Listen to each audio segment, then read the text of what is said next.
제주의 한 특급 호텔 객실에서 벌어진 중국인 살인 사건의 피의자 3명이 강도 살인 혐의로 검찰에 넘겨졌습니다. 경찰은 카지노 빚을 갚기 위해 서로 역할을 나눈 뒤 환전상을 노린 계획범죄로 보고 있습니다. 이따금 기자가 보도합니다. 종이 가방을 들고 파출소 입구에 나타난 한 여성. 잠시 여기저기를 살피더니 안으로 들어가 경찰에게 무언가 이야기합니다.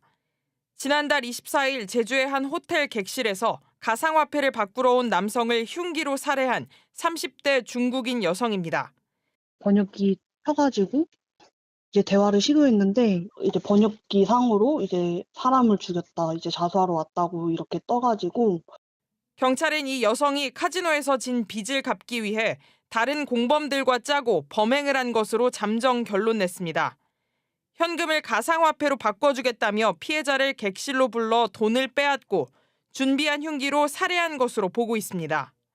다른 공범 2명은 돈가방을 챙겨 또 다른 공범이자 환전상에게 전달했고 환전상은 받은 돈 8,500만 원을 계좌로 모두 이체한 사실이 확인됐습니다. 경찰은 또 주범인 여성이 10년 전부터 제주를 오가며 자주 카지노에 다녔고 1억 원이 넘는 빚이 있다는 공범과 주변 환전상들의 진술을 확보했습니다. 피해금을 짧은 시간 안에 객실 바깥에 놔두고 그거를 공범들이 가져간 이런 여러 가지 사정들을 감안하며 계획범죄로 살인의 계획범죄로 판단을 해서 구속 송치하게 되었습니다. 피의자들은 인척과 지인 사이지만 지난 1월부터 범행 발생 하루 전까지 중국에서 따로 입국했고 공모 사실은 부인하는 것으로 전해졌습니다. 경찰은 주범인 30대 여성 등 3명을 강도살인 혐의로 구속해 검찰에 넘기고 나머지 60대 남성 1명에 대해서는 외국환 거래법 위반 등의 혐의로 수사를 확대할 예정입니다.